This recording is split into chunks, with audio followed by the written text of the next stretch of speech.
Evo, kaže, tekma je bila muška, pobjeda na kraju.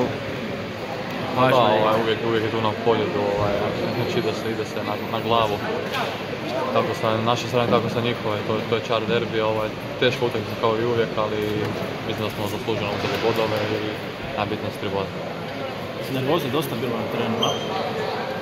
Pa dobro, mislim, ajmo reći se u nekim granicama normale, ali to je derbi, oni idu čvrsto, idemo mi čvrsto, tako da nekad se zna desiti neki koji je crveni karton, ali kažem, to je derbi, to je normalno skroz. Kako je bilo kod kartona, jel si ga malo navuko da te udari ili je bilo neko potezanje, vidjeli smo od gore, nije se baš dobro vidjelo? Pa dobro, ja sam išao tu raditi neki, ajmo reći, profesionalni prekršaj, on na prvu nije pao, išao sam dalje, tako da onda on zamahnuo i udario me i pao sam. Ovo je posljedica ispod oka, ali tako? Da, pa dobro sve. Kako se čini, hajde? Pa dobro, mi smo znali, sigurno se oni digli sad u novo proljeće, posebno pod novim trenerom, tako da sigurno teže igraju napadački i to je dobro za njih sigurno. Kaže Gavor da su napredovali dosta u odnosu na zadnji put kad ste igrali. Pa jeste sigurno, mislim.